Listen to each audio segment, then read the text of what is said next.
ladies and gentlemen, welcome to episode 467 of DrunkNerds podcast. And as always, I'm Tyler, and joining me, we have the man, the myth, the legend himself, Sir Colonel Gables. What is up, buddy? Man, I'll tell you what. Glad to be out of work right now. Have a couple days off just to try to recharge, try to get something going so that the next week, handle that craziness.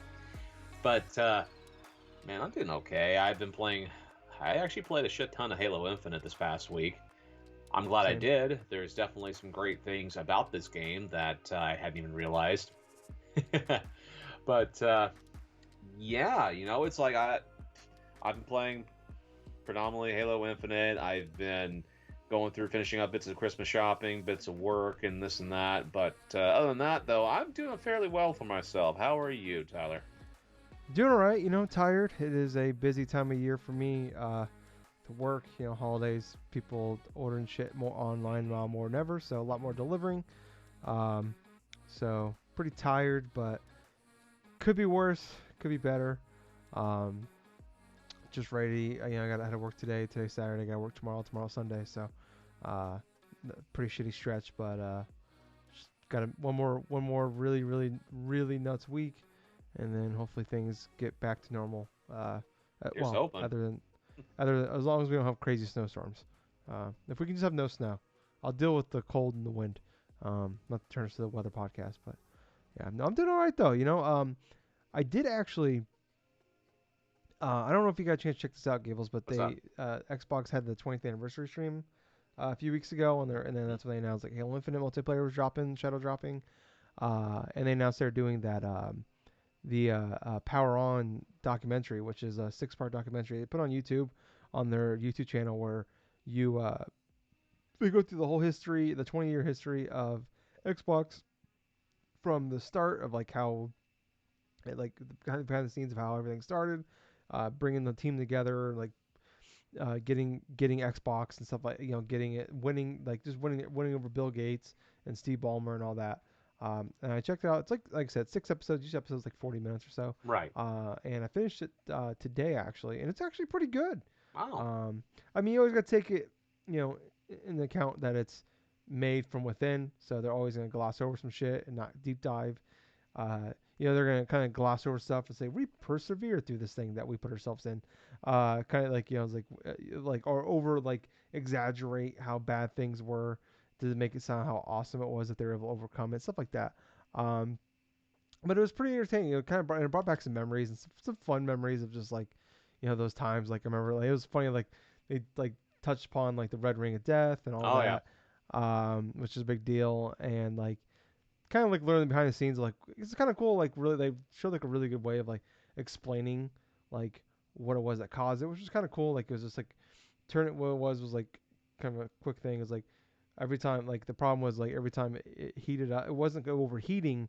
There was like these little things in the chip that every time you turned it on and off, it was heating it up and cooling it down, and it stressed out these like pieces, and then they cracked, and that's what caused it. So it wasn't overheating. Everybody always talks about it was overheating and something broke, like the bands broke, and something broke, but it was the heating, not overheating, but just the overall temperature of the console, and then cooling down once you turned it off.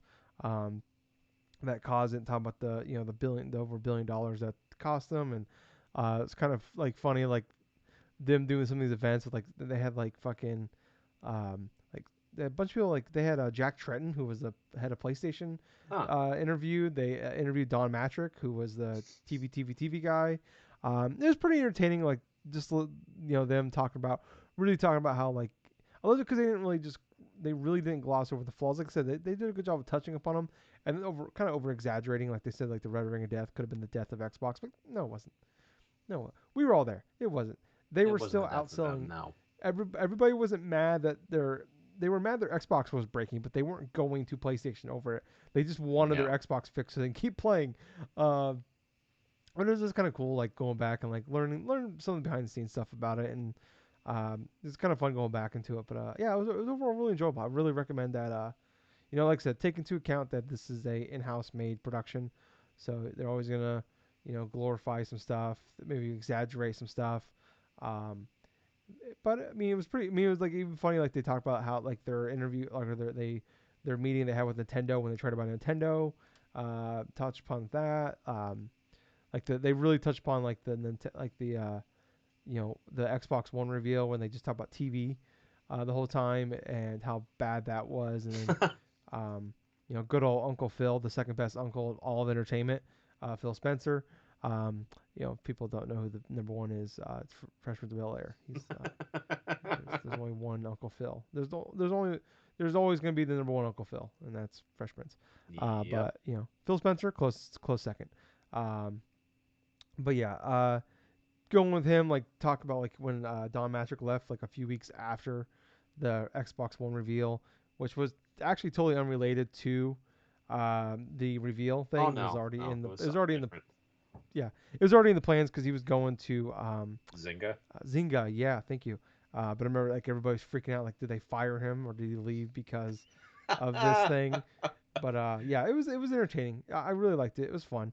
Um, but yeah, overall it's pretty good. Like I said, I recommend people. It's on YouTube. Check it out. It's even in 4K, which is really cool. Um, but yeah, I liked it. It was fun. I always like cool shit like that. I still want to watch the Nintendo one. It's free on some streaming device. I can't remember. We talked about it when it was like a 5 part Is it like piece though. Amazon or something? No, it's like a like Crackle, I think is what it is. Okay. I watched like most of the first episode, but yeah, like it's free on there, but you have to watch ads. Mm. And I'm so impatient with the ads anymore that um I think I watched like half of episode one. I'm like, oh, I'll just pay for this. I think it's like $5 a month. I'll pay the $5 to watch this with no ads, and then just quickly cancel it. But anyways, Gables, um, we are doing 2 episodes tonight, and like I said, I gotta work tomorrow, so we need to get through some of these topics here. Uh, Not a lot going on. We are kind of in like this is like kind of the time of year when video game developers, you know, podcasters, influencers, all those, basically, like the entertainment world basically shuts down for the most part around Thanksgiving, and then doesn't really come back up until like early to mid January. Yep. Now this is kind of like the final week, I think, of news. So Gables and I are doing 2 episodes tonight. We'll have one that's going up normal. Well, I gotta work, like I said, I gotta work tomorrow, so they might go up a little late. Well, I guess you'll already know this. I don't know why I'm telling you this now on the show after you're watching the show. But yeah, anyways, that's why the show is gonna be a little later than normal. Usually I try to get up Sunday morning.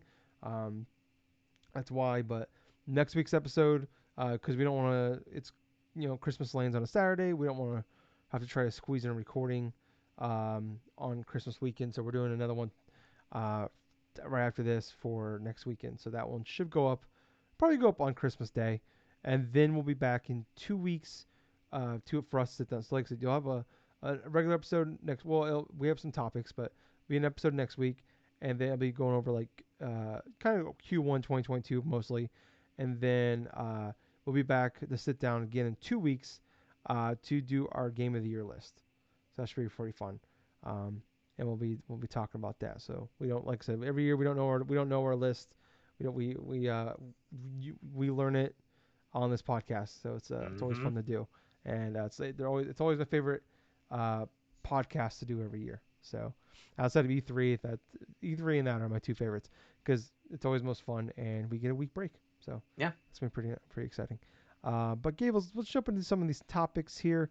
I want to start off with no. This is kind of, I mean, like I said, there's not a lot of big things going on right now. We're like I said, it's that final stretch this was the last couple weeks, so we can get like little things trickling in. Um, but I do just want to talk about real fast here. I mean, is that Splinter Cell is officially been announced to be remade. It's going to be made in the Snowdrop engine. It's going to be made by Ubisoft Toronto. The Okay. Snowdrop engine is the engine that the Division uses, which is also Oh, okay. the Makes sense. Division team is making the new Star Wars game, and they're also making the Avatar game in that engine. So it's Wow. a very pretty engine. I Division One is fine. Division Two I thought was a very good game. But yeah, I mean, we finally know it's not made by that team, but it's that engine, so we know it's gonna be a very good engine. It's full on. They said they confirmed it's a remake, so it's not gonna be like a reimagining. It's not gonna be a reboot or a sequel. This is a full on remake. I don't have too much. I've talked about this in the past. We there's this rumor kind of came out a few months ago that there was a new Splinter Cell in development, but it sounded like it was gonna be a new one in like an open world environment, like a Metal Gear Solid 5 version.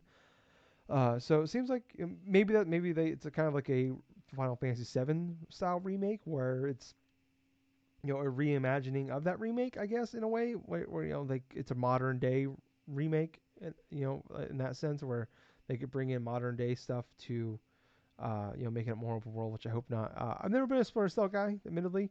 It always felt like when during that era, the early 2000s and stuff like that, it was like you're either a Metal Gear guy or you're a Splinter Cell guy, and of course, I'm the Metal Gear guy, so I couldn't like those games. I couldn't play those games because of that reason, because I was just a shitty fanboy back in the day, middle school and high school, for that. So I don't. I'm actually excited for this one. I'm more excited the fact that it's a remake, and I want to. It's always a franchise. As I gotten older and I kind of got out of that fanboyism, um, it's one of those franchises I wish I would have played at the time, Right. because I know there's a lot of love for that. A lot of people are very excited to hear this. Um, I don't know, Gables. What's your thoughts? What's your history with Splinter Cell, and what's your thoughts on them bringing it back? Okay, so my history with Splinter Cell really isn't that in depth.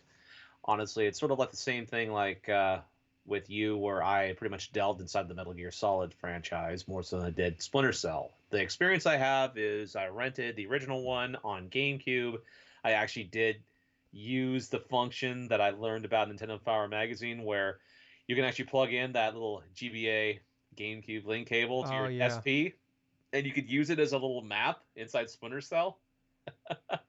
So I tried something like that, but I didn't really play the original too much. I thought the stealth mechanics and stuff was something that kind of flew over my head because I didn't realize it was a clear cut stealth game to the point where even like a couple of little mistakes and you're dead.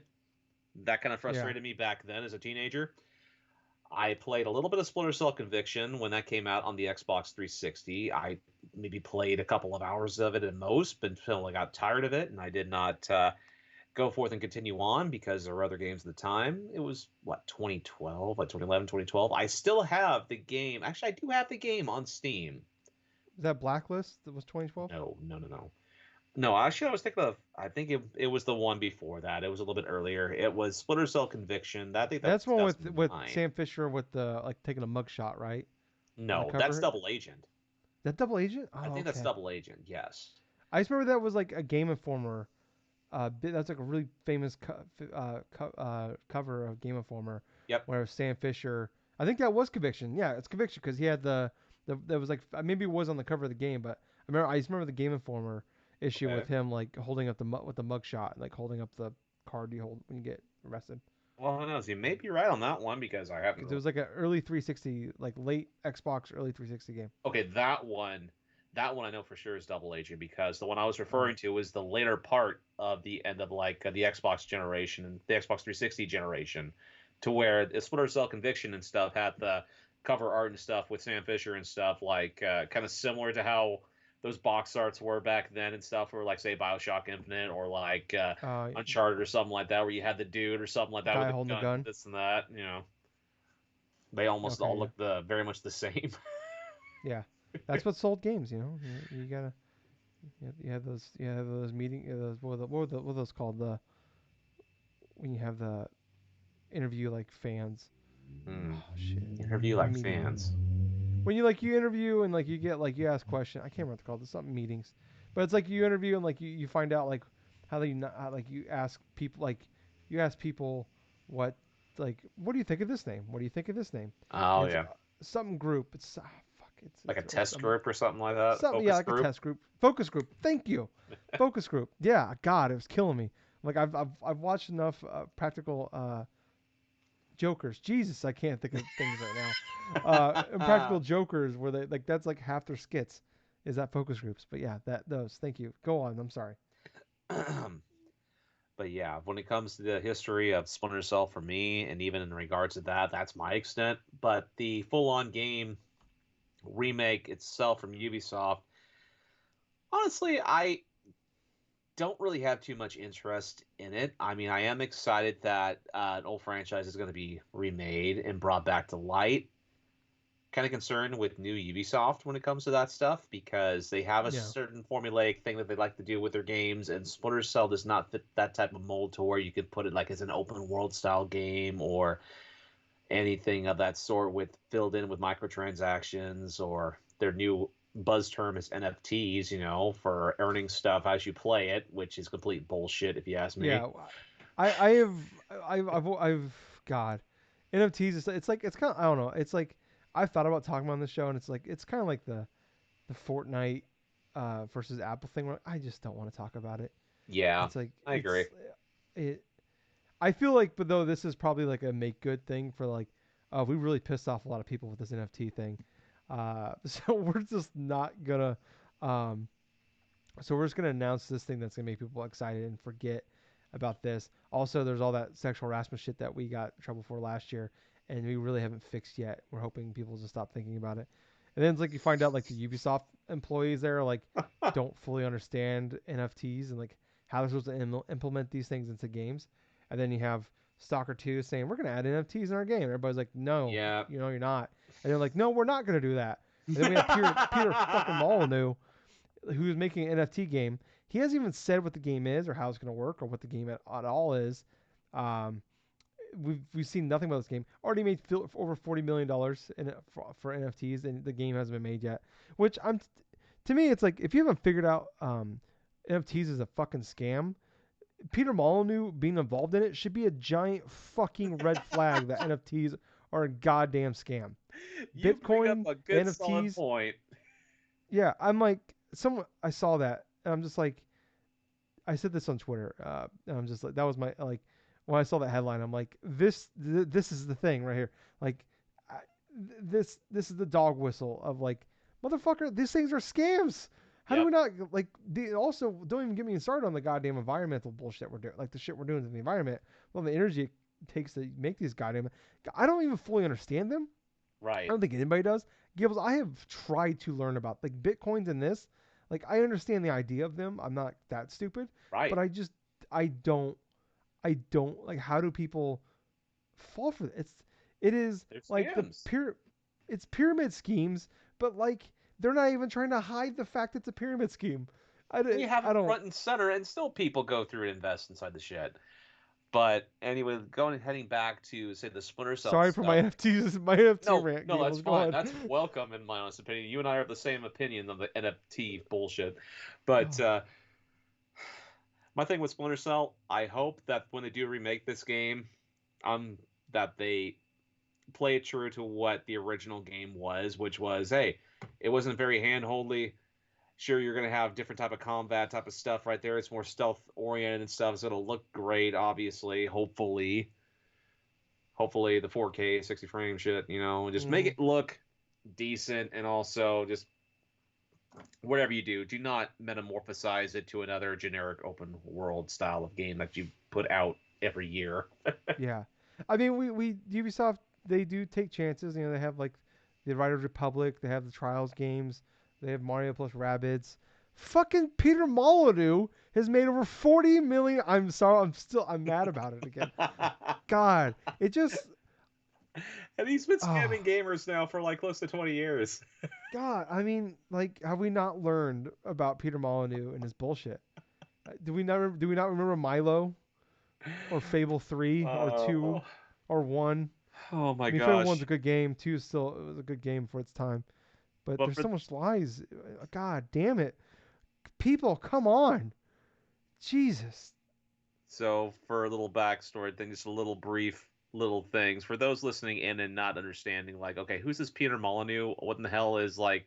Are they talking about? It's like now you guys know about like say the NFT stuff apparently, since that's the hot thing going around there. The one dude Fungible that pretty much tokens. like almost like pioneered the whole aspect of the whole bait and switch in regards to certain things was Peter Molyneux. The guy worked for Lionhead Studios Mm-hmm. for a long time. He created the original Fable, Mm-hmm. and Great he game. was more or less responsible for hyping these games up. to the Mm-hmm. moon, saying you could do Mm-hmm. this, you could do that, and stuff like that. The worst of that was with Fable 2, to the point where gamers back in the day were so hyped. They want to go through, they're going to experience this, that, this, and that. And then we have this whole debacle at launch for Fable 2 to where people were griping so badly because they were hearing the hype and stuff from Peter Molyneux, and they were presented with an RPG, an action RPG, which for the main story was about 8 hours long for a lot of people. That was the biggest critique going on there. But a lot of the stuff that was promised was never materialized. And It yeah, was the original No Man's Sky. yes, You know, like it was No Man's Sky, but on a much grander level because it was an Xbox game. right, The it was the thing about that one about Fable 2 is actually a very good game for its time. It's right. just No Man's Sky. I'm not saying No Man's Sky at launch is a bad game, but it was fine. But yeah, I don't fucking goddamn Peter fucking Mon. Why is he still around? How, Gables? This is supposed to be about Splinter Cell, and now I'm mad about fucking my Luigi just ran away. He is not. He's like, I don't even want to hear about Peter Molyneux. Like you've been bitching about him for a Oh, week while I'm trying to sleep. Anyway, we gotta okay. get back on topic here. I'm sorry. So fucking stupid. Uh, moving on here, Gables. Uncharted anyways, Splinter Cell is being made. Awesome. I hope it's good. Yeah. Uncharted Legacy Edition finally got a release date. It's January 28th, same day as goddamn fucking Pokemon Arceus. Um, so I'm in a mood now. So, anyways, where was this energy? Like, I've had no energy at all the last like 72 hours. And all of a And now sudden, with it's the talk of Peter yeah, Molyneux, you're yeah. ready to just like Goddamn. rumble in It's the like jungle. now that I have to be up, I have to be awake in like 8.5 hours. Shit. Uh, Now I got energy. Fucking figures. Anyways, fucking Uncharted Legacy. Anyways, has a release date January 28th. It is gonna be $50. It comes with Lost Legacy and Uncharted 4. Okay. It's a full PS5 remake. It does not have the multiplayer though, which I think is not a big deal. I heard some people bitch about it, but I'm like, is anybody really playing this thing? And are you gonna play it if it does come out? Anyways, people just bitching for bitching sake. But anyways, it's $50 if you own either the Uncharted 4 or Lost Legacy digitally on your PS4. You can upgrade each one for $10. So Which I'm not technically, I think both of us do have, considering that for Uncharted 4, especially because of the whole freebies that we got for the PS5 and stuff. PS Plus does not count. Oh, the PS So Plus is you've okay. had to have Wow. purchased it digitally. It's kind Well, of the same thing that happened with Final Fantasy 7 Remake, where they gave it away on PS Plus, but they let you upgrade to the PS5 edition for like I think it was $10 or hmm. 20 if you wanted the. Or no, it was a free upgrade to PS5, but if you wanted the intermission, which was the DLC thing, that was 20. So it's kind of the same idea with that, where like if you own it via PS Plus or the PlayStation 5 Okay. collection, then it does not count. But if you bought it digitally, if you actually paid money for it, then it counts. The only downside is, which this is really shitty. I'm gonna call this out.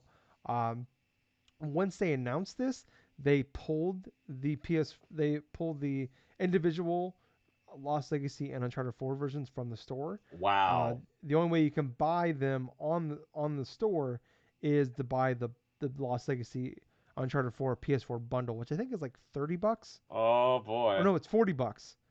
I want to say $40. Because they're $20. Yeah, $40. So it's kind of like that's pretty shitty. Yeah, that That's like is. That's like like Rockstar doing the same with the I was, Grand Theft Auto yeah, trilogy on Steam. yeah. Just I mean I imagine that I'm feel very confident these games are gonna come out and actually be good versions of those ones and not like the Rockstar GTA ones. Right. But yeah, it's kind of shitty. Like as you announce it, you pull it. You could still play them individually if you own them, or because they come out through PS Plus or the PS5 collection. It's Uncharted 4 is on there. There were some reports that it got pulled from there. That's not true. It's still on there. I double checked. Um, so yeah, I don't know. That's pretty shitty, I think. But I looked it up on like GameStop. Like if you want to buy these games used, you can buy them both for under $10, and then upgrade if you don't own them already. You can upgrade for that's $40. So you save it's about $40 give or take. So you save about $10 that way. If that's what you want, if you want to buy the PS4 versions, and then upgrade. You get of course to keep the disc in there to play them, but whatever. That's typical of anything. Yeah. Uh, I don't know. I mean, I'm not like itching. I was like itching last year to play. I even started playing Uncharted 4 last year. I played the first like chapter or two, but I was like I'm gonna come back when they do like a PS5 patch, kind of like God of War, Horizon. A bunch of the games got like a Right. free upgrade. It's not a PS5 version, but it's like an upgrade. It's a patch that makes it run in 4K 60 on PS5. Uh, so it doesn't, but it's not like upres or anything like that.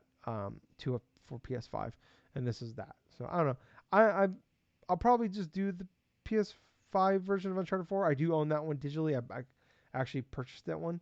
Okay. Um, so I own that one. But like Lost Legacy, I bought it when it first came out, but I bought it physically and I've sold that copy since. But I'm not really itching to play that one again. It's very good, but I'm not like going nuts. And it's like I'm not like I can pay $10 to play Uncharted 4 on PS5, but if I want to play Lost Legacy, then I have to pay $50 to play that. So I'm not itching to pay an extra $40. But I don't know. I mean, you've talked about I think like almost a third of PS5 owners did not own a PS4, Hmm. so I get why they're doing it. I don't know. Give us what's your thought. What's your thoughts? Are you itching to go back and play this thing or no? Well, sure. Eventually, I will want to go back and play games. I say like Uncharted 4. Maybe I wanted to finish up the Lost Legacy thing since I have it on PS4. Played through maybe close to half of it. Didn't finish it and stuff because of other games. But yeah, eventually I want to delve into Uncharted 4, the PS5 version. But there's no really any tempting things right now with everything else on the horizon, Yeah, yeah, and we'll including talk about this. Horizon. Yeah, yeah, right. Um, yeah, yeah. Late January is a packed. You're going to a packed time of year, which we'll talk about Hmm. on the next episode that you can listen to next week.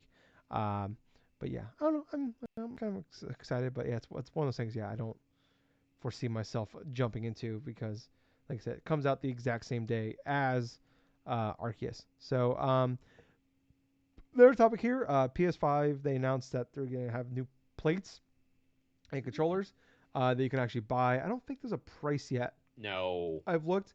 So I think some people said it's like in some countries it's about $55 American if you convert it. Like some places, some countries have prices. So assume 50, $60 probably for these. And then they announce new controllers. They have like purple, black. So like the little side, like the white plates on a PS5, you can buy different colors. So there's like this purple, red, like a light blue, uh, black, and pink. And then they also have new controllers in that same scheme. Right. Um, so yeah, I'm digging the pink with I've felt about the past pink and black like together are like is like my favorite like color scheme. So that pink and black controller. If I didn't already own two PS5 controllers, I would probably just buy that controller day one. But yeah, I think this is really cool. This really also explains why they kept shutting down all these stores, selling. Like, there's all these stores selling the plates, and this makes sense.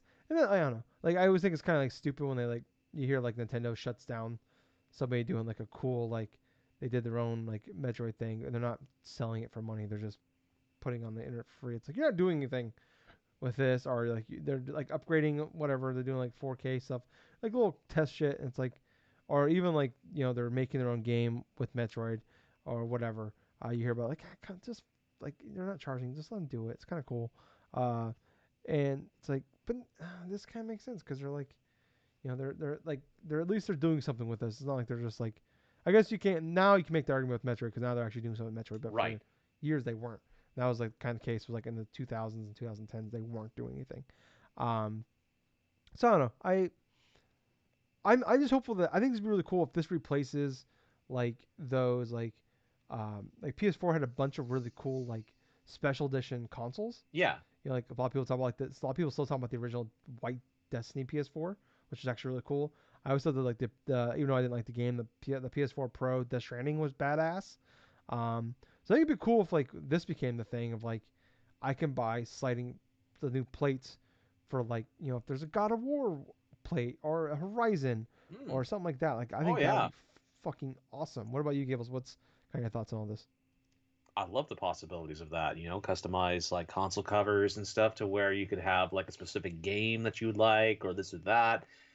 I'm all for different colors in regards to controllers, in regards to the whole console cover stuff, because quite honestly, it's like I like what I have right now for the PS4, PS5 and stuff for the whole white controller, white console cover and stuff. But that's the thing, man. It's like, well, some of my favorite controllers and stuff like that are kind of the different colors I like. Like for example, it's like with the PS4 Pro that I was using for a little while, plus the original PS4 Slim that I was using a purple controller.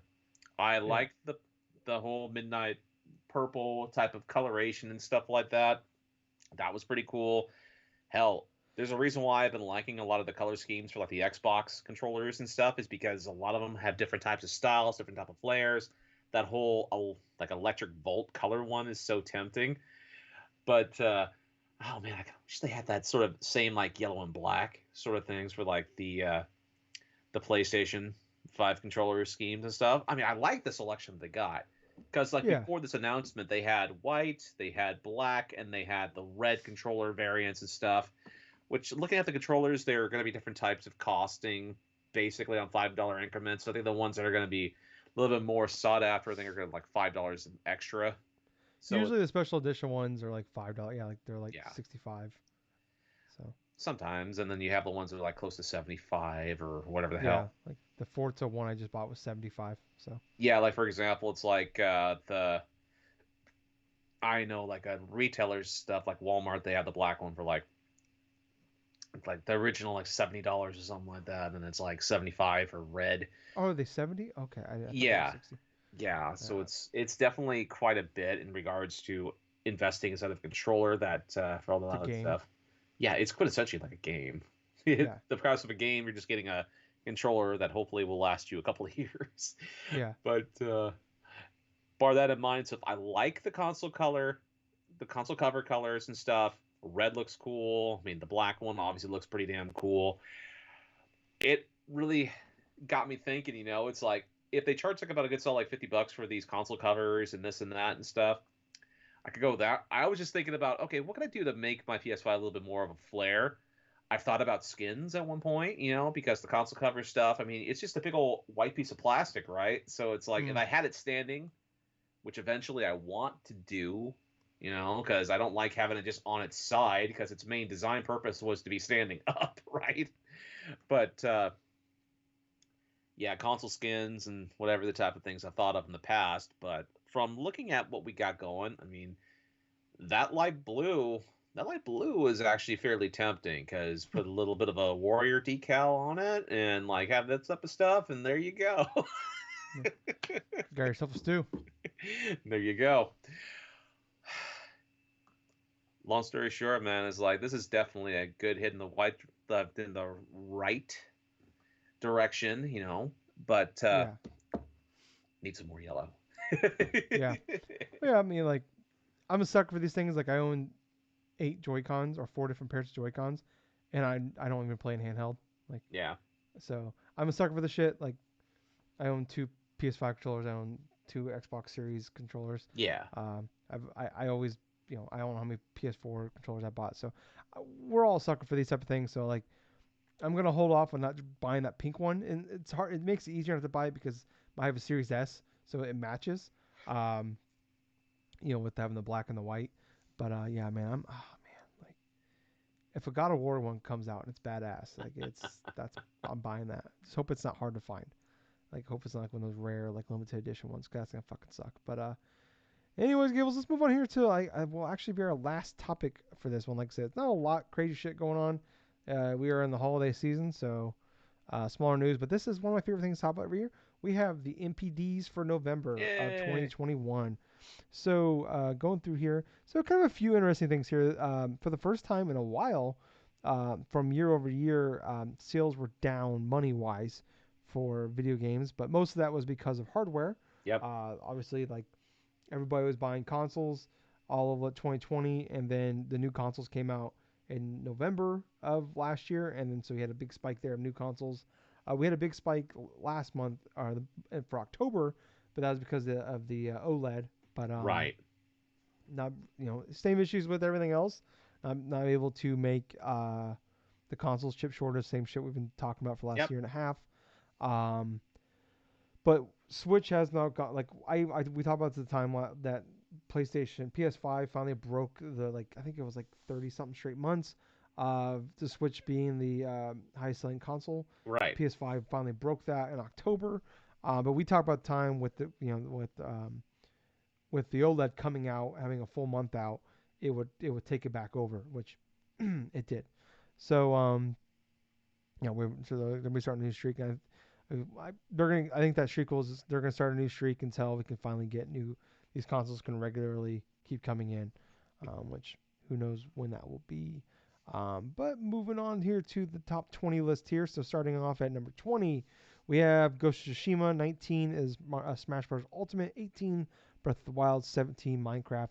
16 Shin Megami Tensei 5, which is new. That's his first month on there, which is a Switch exclusive, so that's impressive. Back for Blood is number 15. It dropped from number 2 last month.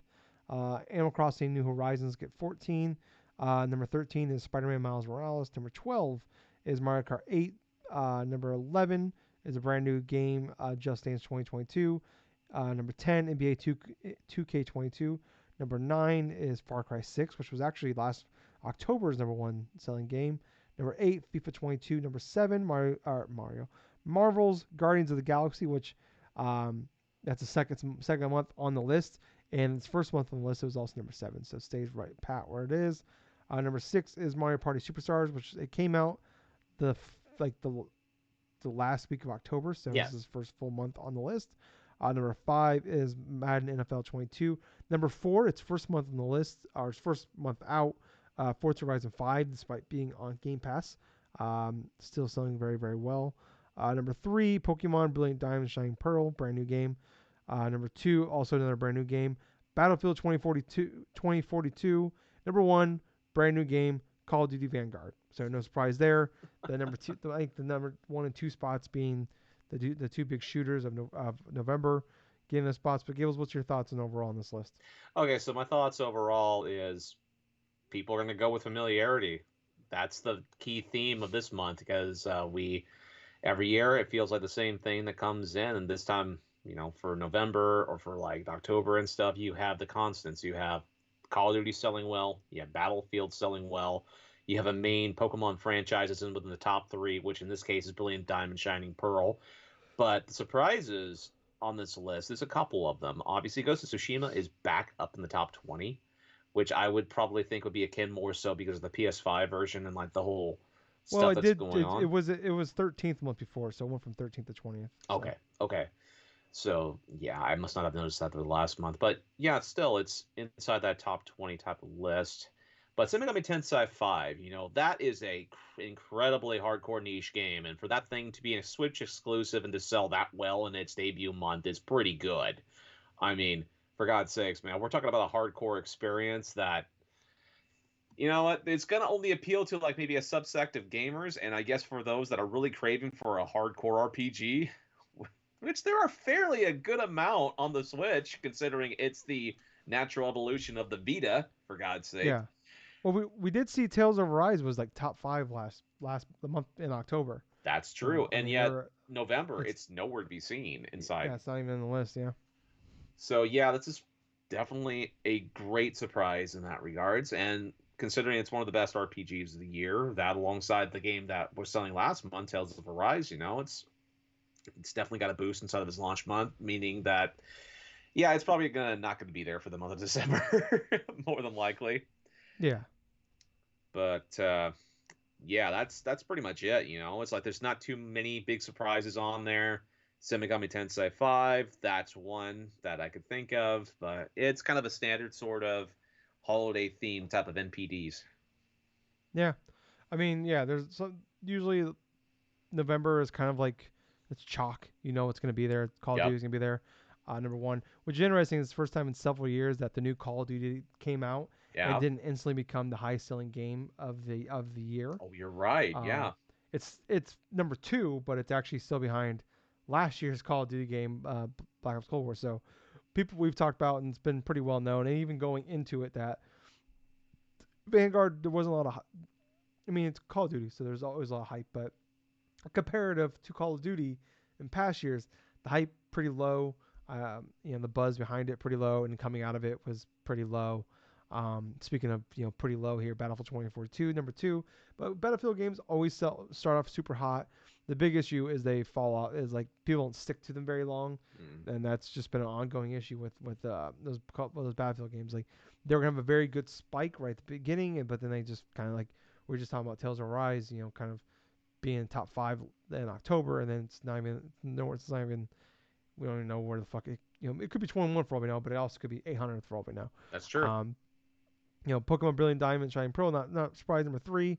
It's kind of unfair because they're kind of two games here, so I'm sure there's a lot of people out there that buy both copies, but I mean that's just been going on forever. Forza Horizon 5 being number four, despite being on Game Pass and PC Game Pass. But there's a precedence for this where Outriders came out on Game Pass day one, was I think number two or three the month it launched back in April, I want to say. And MLB The Show was the best selling game the month it Yeah. launched back in. No. Yeah, I think that was also April, might have been April or May. And that was also on Game Pass day one. So there was a precedence for this precedence. Whatever. Words are hard today Precedence. for me. You know what I'm trying to say. Words hard for me today. So I mean, and we talked about this at the time where if you bought like the really expensive edition of Forza Horizon 5, you got the game like 4 or 5 days early, and I think there was already close to 2 million people playing the game before the game officially launched. So that means over 1 million people bought the expensive edition to play the game early. So we already knew that game was going to sell well, and over 10 million people played the game in the first week being out, and who knows how many people bought that. So that's awesome to hear that game is even with and you get the discount if you have Game Pass. I think it's like a 10 or 20% discount on any game on there you can buy it for. I'm happy to see Marvel's Guardians of the Galaxy still holding at number 7. It's outselling like a FIFA 22, even though FIFA's been on the market for a few months, and Far Cry 6, even though it's been on the market for a couple months as well. Actually, it came out like 3 weeks before Marvel's Guardians of the Galaxy, but I'm happy for that. It still sounds like it's overall selling. It's apparently between 1 and 1.5 million copies sold. Is kind of the reports out there. It's not confirmed, but that's kind of the rumor. Which is it's paying the sins for Marvel's Adventures, which is something Right. we always talk about. It's it's not that game that gets punished. It's the next game that gets punished. We talk about like Assassin's Creed. It was the one after Unity that was the worst selling Assassin's Creed of all time. Not Unity when Unity was the worst Assassin's Creed of all time, at least when it launched, as broken and buggy as it was. So it's the one that afterwards that pays the piper, unfortunately. And as good as Marvel's Guardians of the Galaxy is, I think it's going to be on a lot of people's. I should say a lot of people, but I think a good chunk of people will at least be talking about this as like a top 10 game of the year for their personal list. Right. I'm sure it'll be on on both of ours. It won best narrative at get the Game Awards, so I'm hoping it continues to sell. But I think a big part of that being there though too is that game was like, I mean, it came out end of October and was selling regularly for $25-$30 Yep. um, in the week of Thanksgiving for like Black Friday and everything like that. So they dropped that price fast. So that's not full $60 sales for each of those million plus sold. But yeah, I mean, I think something that's kind of shocking here is how far Back 4 Blood dropped. Went from 2 to 15, and that's another one that day one Yep. came out. Day one on Game Pass, it was number 2 that month it came out, but dropped to 15. So I'm wondering, um, where that, is there like is this kind of like when you were talking about like spike big, but like people that like or like we were talking about Tales of Rise, or that came out, boom, shot up to the top, and then it's the people that wanted it bought it, and then no one, it's a dramatic drop off since then. But kind of something I think that's really big here is the fact that Metroid Dread isn't even on the top 20 list. Nope. It's completely off the Second list. month on here, it was I think I want to say like 7th or 8th Yep. last month for October, and already out. It wasn't even the top 10 selling game on the Switch in November, which is concerning. Let me see if I can pull up the list. I can find the list here. So the top 10 selling games for the Switch in November: Pokemon, the new Pokemon games, Mario Party Superstars, Mario Kart 8, Just Dance, Animal Crossing, Shin Megami Tensei, Breath of the Wild Ultimate, new Super Mario Brothers, and Mario Kart Live Home Circuit. I'll be fair, this is based off dollar figures, not individual sales. Like Mario Kart Home Circuit is $80 right now. Um, so yeah, I don't know. I mean, it was number 11 according here to MPDs, but I don't know. It's kind of concerning. I still think it will end up being the best selling Metro game of all time. I think Yeah, it's like around the $3 million, $3 million mark. yeah. But man, I was hoping it would like. I, I mean, I'm not a Metro guy at all, but I really hope that game like ends up like. I never thought it'd be like a 10 million seller, but I'm hoping it hits like that 5 million mark. You know, like if Luigi's Mansion can sell 10 million copies, Metroid should be able to sell 5. Right. So I'm wondering like kind of what that issue is there, like why is it not like what's I know it's that Metroid's never been the biggest Well, selling. is it really that? Well, honestly, is it really that surprising? Let's look at this. Let's look at this for example. Even though Metroid Dread is part of like a specific genre in of itself, where it's one of the pioneer type of franchises to come up with the whole Metroidvania style, there has been quite a few other Metroidvania games that have came That's out that have outshined some bit of what Metroid Dread is doing. I mean, one of the key example ones I can think of is Ender Lilies. That's one type of game that, yeah, not maybe not a lot of people know about, but the ones that do know about it, like say on the like on PlayStation or even like on Steam or whatsoever, that's something that's definitely got people's attention from that regards. Plus, there are definitely other types of Metroidvania games that have come out of the past couple of years that have done more in that regards. I mean, this has come from someone that's played Metroid Dread maybe not as much as maybe I could have done, but even I am willing to admit that since the last Metroid game came out all those years ago on the Game Boy Advance, that genre in and of itself has sort of evolved to that extent to where now when you're playing this Metroid Dread game, it kind of feels there are some parts of it that do feel sort of dated in that regards. okay. But Yeah, and it still go ahead. I'm sold sorry. relatively well. I mean, hell, $3 million, 3 million in sales for a Metroid game. That's fantastic. Well, no, that's the record. But we don't. That's kind of what I think it'll hit that this year. We don't know. We don't Right. know the sale. Well, Nintendo's like we know that they always give out to the 10th. They give out how many they'll sell, but like I think Metroid Prime has a record for around 3 million sold. Right. Um, I hope it hits that. Fucking Pikmin 3 Deluxe, which is a port of a Wii U game, sold over 3 million copies. Like this should hit 3. I hope it hits 5. Maybe not in the first quarter, but at least they make it the first year. Right. I understand what you're Um, saying. yeah, but that's good. That's a very good point though. Like Metroidvania games, especially 2D ones, is a pretty flooded market, and maybe that $60 price point. It's like especially when you have you've been talking about like lately the Castlevania collection. You had Axiom Verge 2 come out this Yep. year. We have like um oh my god, what's the Xbox one? The really fucking what the white alien looking thing. Right. Alien looking thing. The Metroid one with the guy playing piano at E3 every year. Oh my fucking god. I can't do words today, Gables. I'm looking it up. Oh, the white alien thing. I can think of one Metroidvania game that's been not It's the released this year, but Hollow Knight I can think of for yeah, that's one of the main Metroid. key ones over the past couple of years. For fuck Ori. God damn it, Yep, Ori. Ori in the Blind. Yeah, like we have those games coming out and they're typically $20-$30. Mm-hmm.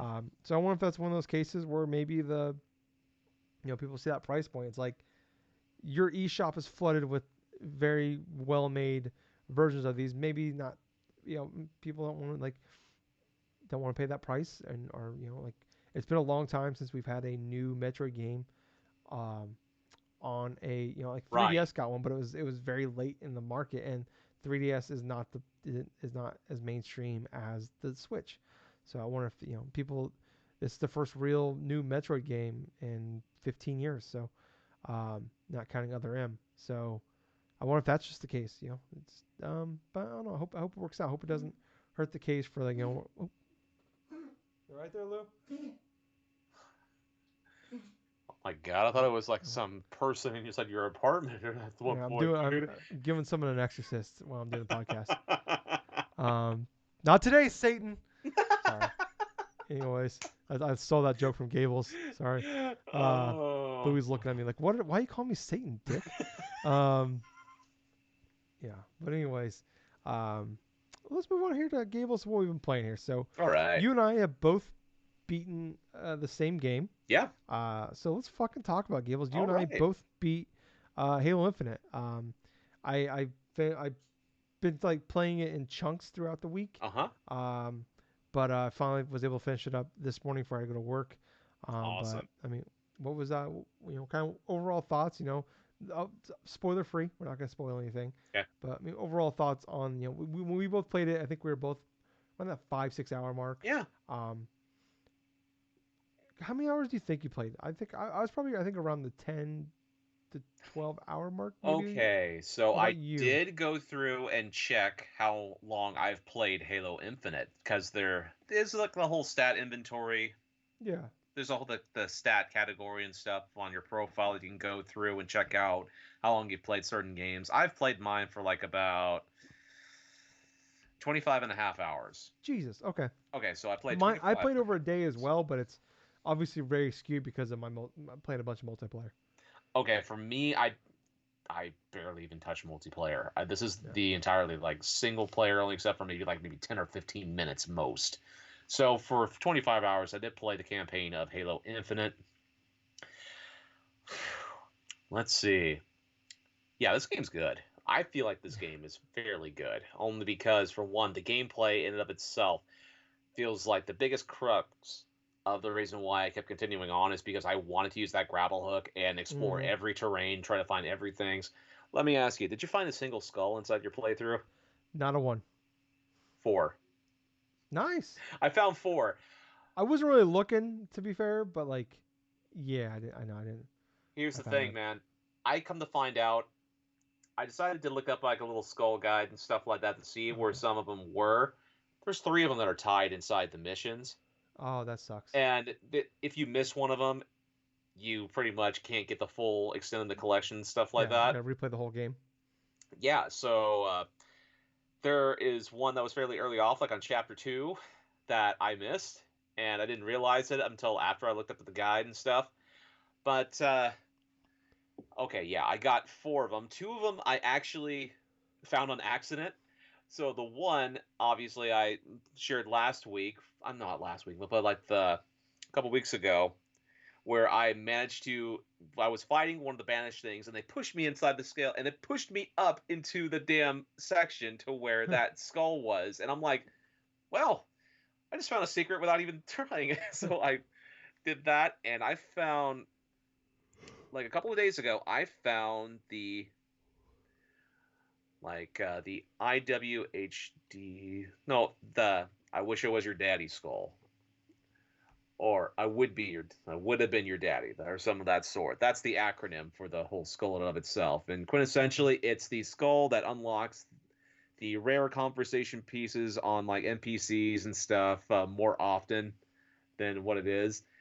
And I gotta say, just listening to a lot of the rare comments from like the grunts and the freaking brutes and like Fucking best. it's so fucking hilarious, dude. Yeah, it gives me very much like Doom feel, because Yeah, like in this everybody calls you in Halo everybody calls you the demon, the demon. Yep. and it's just like God, it just like makes me like the way everybody I can't remember what the fuck they refer to you in Doom. I can't remember what they call it, but like They just it's refer to kind you of as a doom slayer. yeah, I think maybe that's what they call you, but like the enemies actually refer to you and like the all the dialogue and all the notes you find, like, that's what they refer you to. It's like God, man, I just feel like a badass.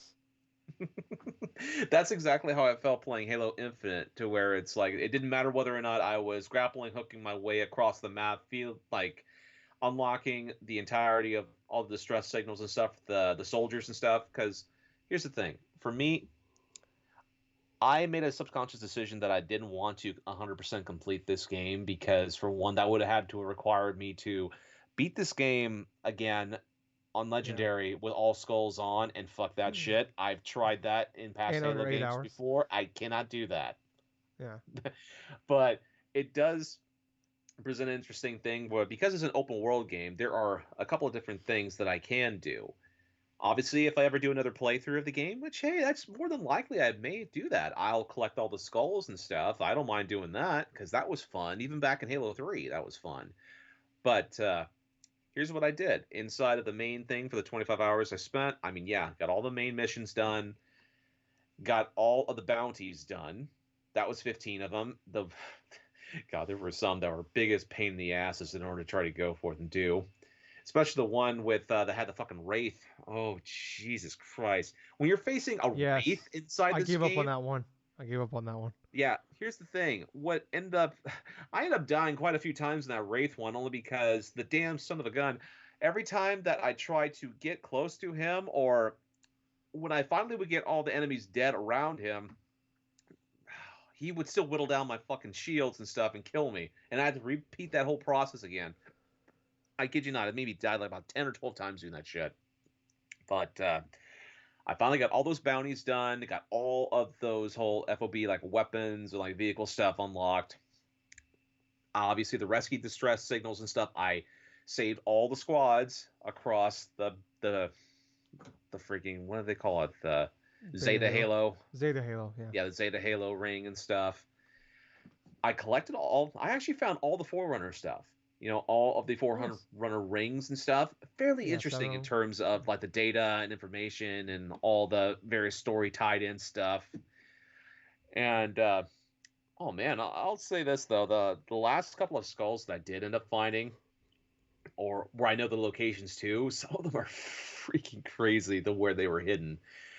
But there is a couple of different skulls. One, I think one is hiding in a tree trunk somewhere. I was looking up a guide and stuff. Like, I think it was like last, no, a couple days ago before I ended up beating the Halo Infinite itself. God, there was one that's like a center portion, like inside of a tree. There's another that's like hidden, like it's some sort of like freaking cliff area or some shit like that. But yeah, they did a fantastic job 343 in order to hide a lot of these skulls because I would not have been able to unlock some of this stuff unless one by accident, which I did for twice, for two of them, and two, a specific sequence that you have to do for the last mission of the game. I end up looking up a guide for this. Apparently, and here's the thing: when you go up on the last mission, if you want to get the last skull, which is called Bandana,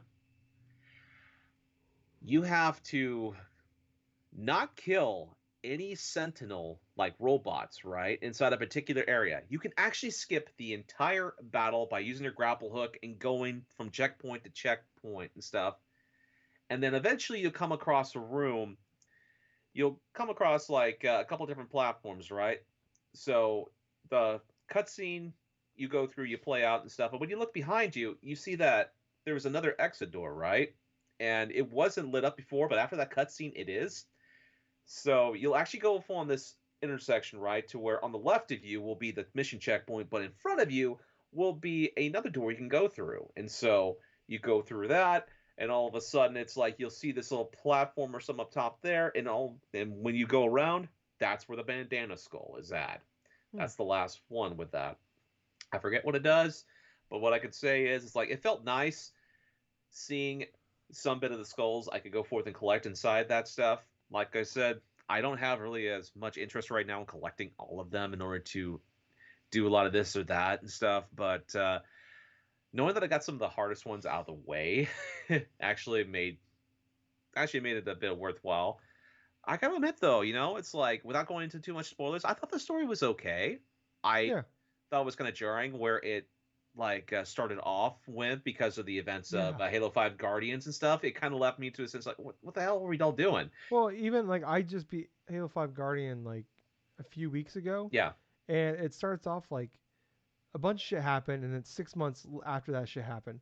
So there's a bunch of shit that happened after 5 that we don't really explain, and then there's been 6 month gap in between that shit that they didn't explain happening and the start of Halo Infinite. So extremely confused. They do explain a lot of that, but even I'm like, I feel like there's a lot of shit that happened that we still didn't really cover how we oh got yeah, here. there's definitely A lot of shit Yeah, that wasn't covered in that regards, like specific characters where they are at, like specific type of. They addressed most of the stuff, but yet there are still yeah, a lot of loopholes, a lot of holes left inside the narrative that are left to be filled in. yeah. Well, you find the audio logs that explain some shit, but it's like I mean, it's kind of the problem with like five and then Infinite, where like you gotta kind of like I know like some of the shit that's like tied into Halo Wars 2 and like books. It's kind of like the blue team shit, like it's tied into like the Yeah, books and stuff. Like like the explain a whole lot of thing with stuff. the banish, is really tied into like Halo Wars 2, with the whole thing with Atriox and all the other shit. Yeah, But I didn't collect all it's the very Kingdom Hearts.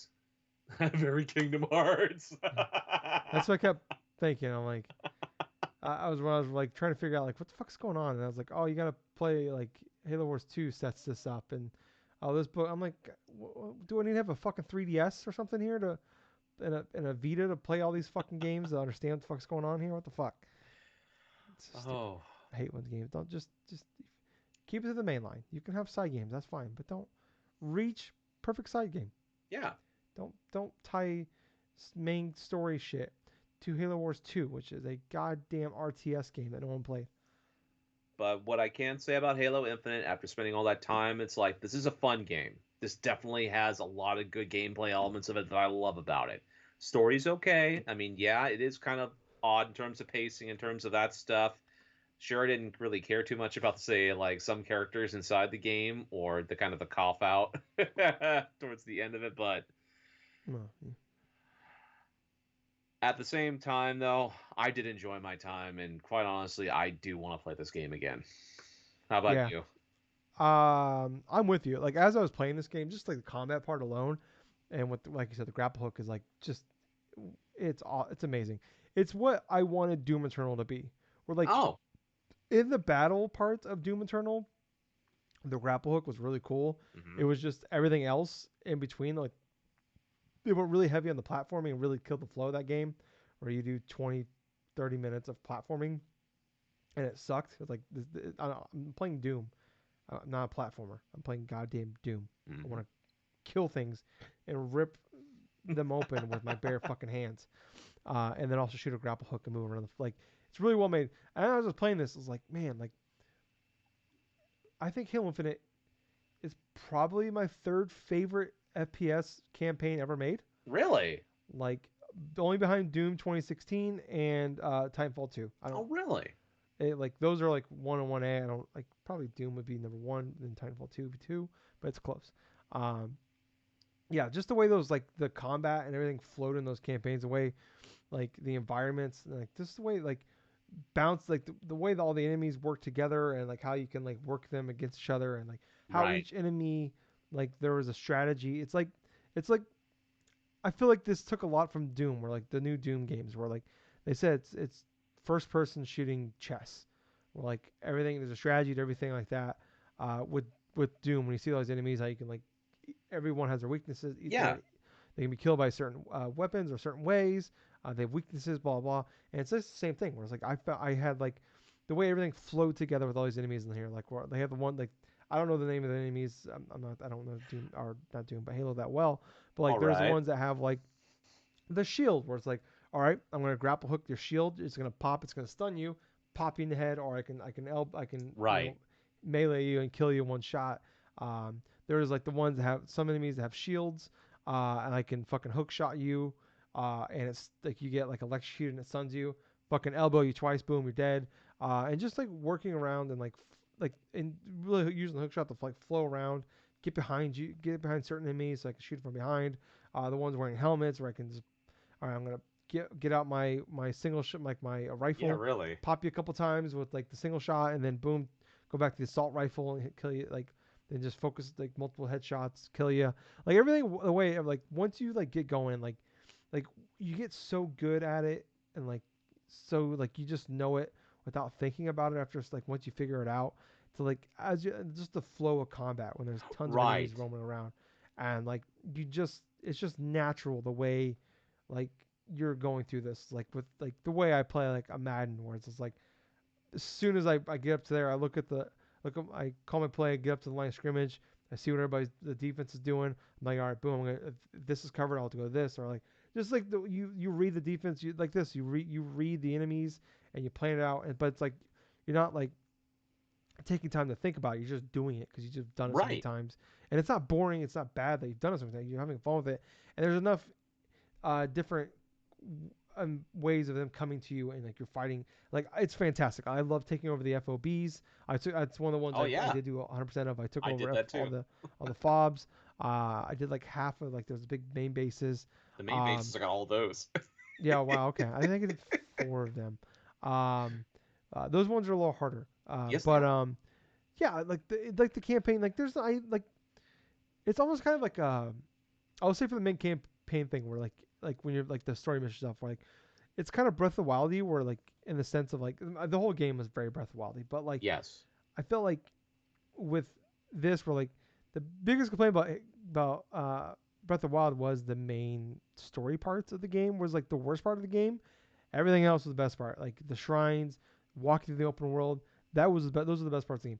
Doing the actual main parts of the game were like the least fun parts of those games. Not terrible, but just they were just not up to the par of everything else.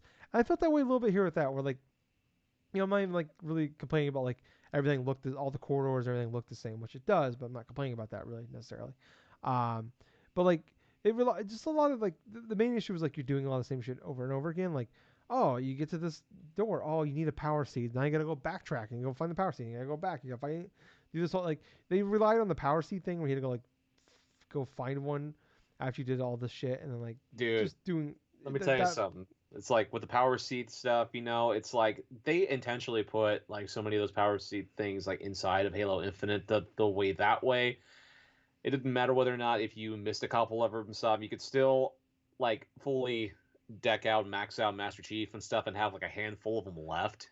Well, no, I'm not. Those are skill. No, you're talking about skill points. Oh, I'm talking about skill the ones. power seeds, the things you use to unlock doors. Oh yeah, yeah, those ones. Yes, yes, I do agree with you. That definitely got kind of cumbersome to where okay, so this thing's locked, so I had to go through and navigate a whole slew of enemies around this corridor in order to get this power seed and stuff, and then go through and insert it back inside here. Yeah, it was just that part was very annoying. And it's just like, and it's constant in the main parts of the game. Yeah. Um, I will say the boss fights are fucking awesome. Yes, And they like this are. game is like I'm playing on normal, like and it's pretty challenging. It's kind of like, it's not as challenging like a Doom on normal, but it's pretty challenging. But it's like it's not like a frustrating like I think no, it's frustrating, but not like an unfair frustrating way. Where like I audibly yelled "fuck" more times. Sorry for saying it very loud in the microphone, but not to my neighbors. But and sorry, Lou, for scaring you. But once again, not to my neighbors. More times than I can count playing this game, which is kind of giving me that Doom feel. I'm like, fuck, god damn it, this game. Like, Especially against the last three bosses inside that game. The dude with oh, the sword, Escharam, oh yeah. and Harbinger. That So the final boss I beat my first try. That was just okay. kind of I thought uh, I really got really good with the fucking the laser beam one that the Sentinels use. Oh yeah, Like yeah. I just carried with that with me the whole like second half of the Oh yeah, the game. Sentinel beam, dude. That thing's an Yeah, awesome that weapon. thing just wrecked house. It's a cheat code. But I Um, will definitely say the BR-75 that one was good for like the UNSC weapons and oh stuff. I like the yeah. shock rifle from the whole Banish portion of that stuff. Then the ones I can really think of is like I know that we had like sort of the pulsar rifle type of stuff for like the Banish side, but I really liked the the military like sniper rifle and stuff like that. That thing was fucking overpowered. That and that Mm. BR-75 because you go through and you try to do like a scope or something like that, you would get so much like a clearer headshots just doing that type of stuff with one hit as opposed to like going with a regular like battle rifle, looking down the scopes or this or that. It felt like they felt like they weren't as powerful. Some of the weapons and stuff, especially that little putt putt gun that the little Vanish guys have, where you have to charge the Yeah. damn beam that the little grunts The and stuff run Ravager. around with. Not like a Ravager, but it's this little miniature Oh pistol and stuff that you charge up yes. and you fire the Then damn yeah, I know beam. exactly. Okay, yeah, I know what That you're talking was about. Then that yeah, was the that was my least favorite gun in that whole entire thing because it was so stupid. yeah, Oh my gosh, though. But that yeah. boss battle with that main dude that has the freaking red freaking energy sword and stuff like that. Oh yeah, he was a bitch Yeah. to kill. I mean, once yeah, he was tough. The last boss fight, pretty tough.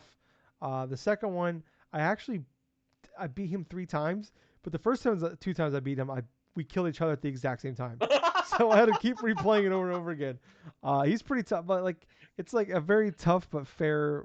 Dude, It's a fun like big fight feel kind of thing. I absolutely hated that one with Eshiram in some parts because he was right on my ass the entire time with me trying to grapple hook, with me trying to evade and do all this other shit and cloaking. They Yeah. automatically knew where you were at some points when even when you're fucking cloaked, dude. It was Oh, so okay. fucking stupid.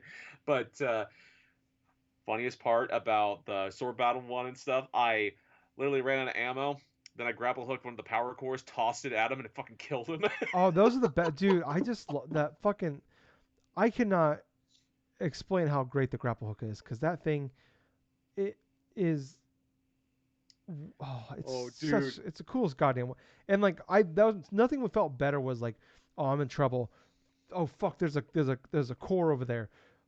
Grapple hook the core, bring it to you, fucking toss it at somebody, kill like it's a grenade, essentially a Killed like grenade, about a fucking fucking crowd of kill a bunch of enemies. them, or throw it at a crowd of other cores and it blows up and makes a bigger explosion and Ooh. kill. Oh my god, it's Or I or if you're fuck, getting it's awesome. harassed by a banshee and you fucking could steal it out of the sky and just kick them out and stuff and just start going. Yes, I've done that almost like a mid sky before.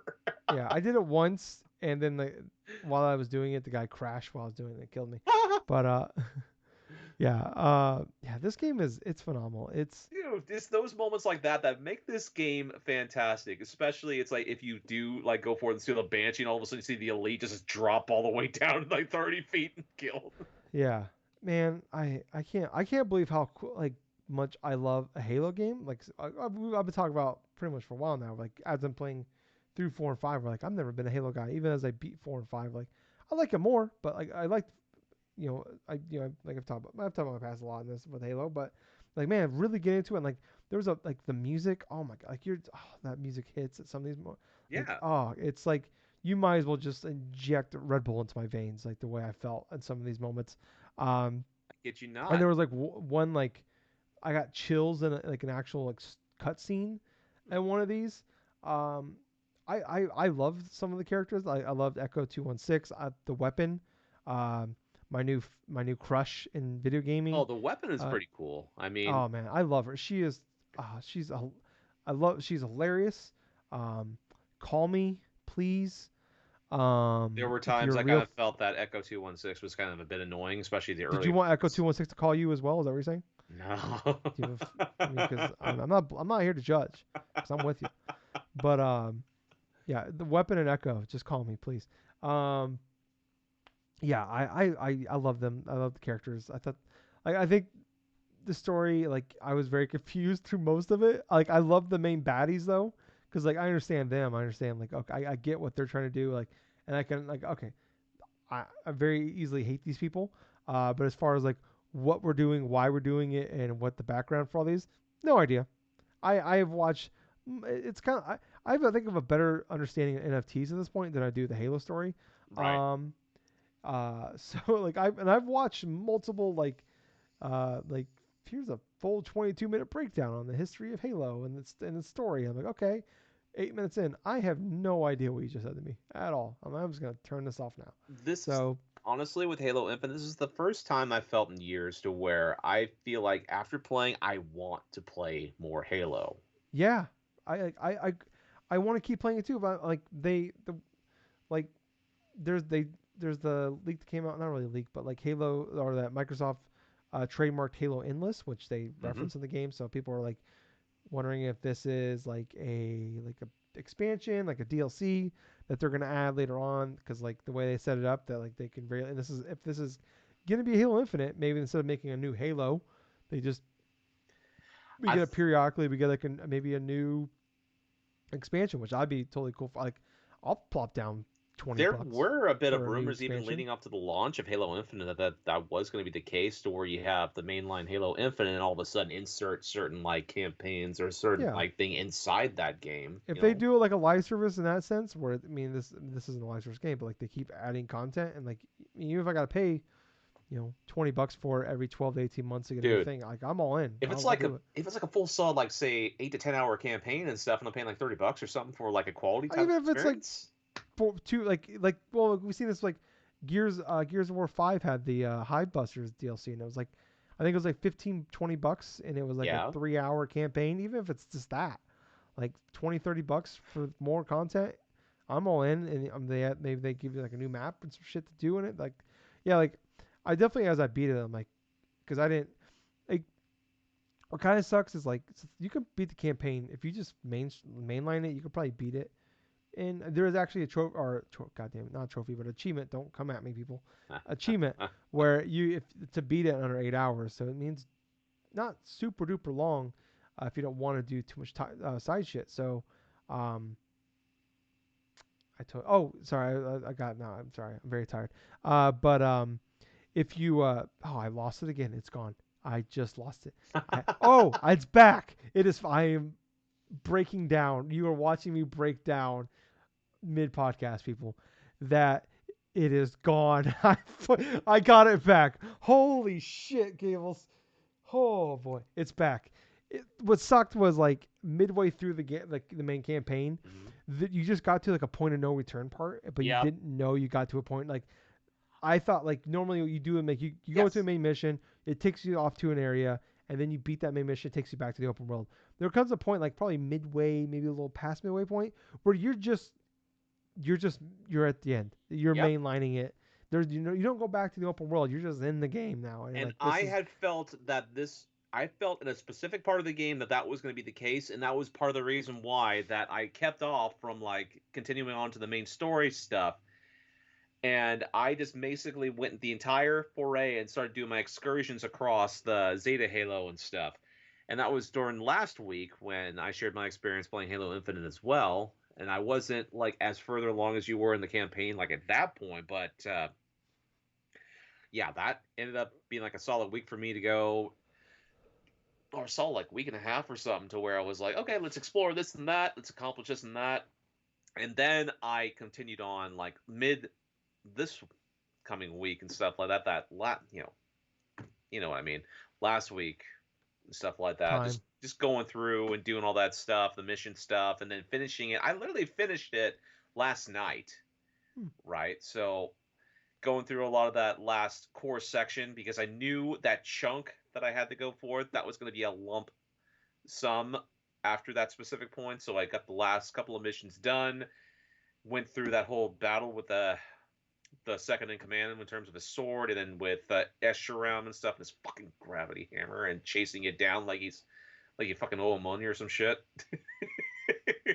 He did kill all of his friends, so uh, yeah. But well, yeah, this game is phenomenal. yeah. It lived up to the bill. Yeah, I mean, I wasn't super duper hyped up until probably like a few weeks ago when we started seeing some previews for it, and I watched. I'm usually not a big preview guy, but like I wanted to kind of see what people were saying, check this out, just kind of get an idea what this game was, Right. because we hadn't seen a lot of the campaign parts, and I saw it, I'm like, oh, okay, this game looks incredible, and it's like, it's incredible. It's one of the best games of the year. Yeah, Um, absolutely. yeah, and like I said, it's one of the best first-person shooter campaigns I've ever played. So it's phenomenal. If you have a PC that can play it or Xbox, fucking do it. Yep. Like it's amazing. This is worth buying full price for. This is worth getting Game Pass for if you haven't already. Because goddamn it, Gables, it's the best deal in gaming. Mm. Um, so yeah, but did you play anything else, Gables? No, honestly, No, I just stick mostly with Halo Infinite this week. no, okay. I played one other thing, but I'm not gonna say that for the next episode. Okay. I won't talk. I'm not gonna spend too much time on it, but I'll talk about it next week. Well, for you guys, but a few minutes for us. But thank you guys so much for listening. This is our last episode before Christmas. Like I said, we'll be back on Christmas Day with an episode for you guys. But thank you guys so much for listening to us all year. Like I said, we'll be back. We'll have a special show for you next week. But this is like our last new one with actual like a regular show and then we'll have our gaming stuff, our game of the year stuff in 2 weeks. But thank you guys for listening to us all year, sticking with us, finding us after our original feed got deleted because of goddamn Katy Perry. Thank you guys for finding us, or whether you're new or old to us. But yeah, thank you guys. If you like all of this, you enjoyed it. Like, share, subscribe. We're on everywhere: YouTube, Facebook, Twitter, iTunes, Spotify. Spotify has you can rate and review now on Spotify, so Mm-hmm. please do that for us. The more of you guys doing that for us, 5 stars, thumbs ups, shares is the big one. More likely it is people will find us. So we really appreciate you doing that. Tell your friends. But anyways, I was your host. I was Tyler. And I have been Colonel Gables. Until next time, everyone, thank you very much for listening in to us and stuff, because we definitely do appreciate any little bit and stuff. Doesn't matter where we're located and stuff, we highly appreciate like the love and support that you do give us each week by downloading and listening to our show. Just a couple of guys, couple of average Joes go through just talking about video games. But I drink beer sometimes. most importantly of all that, thank you very much for listening to the DrunkNerds podcast, and Merry freaking Christmas. And also Gables. Yep. Fuck you, Peter Molyneux. Bye, guys. See ya.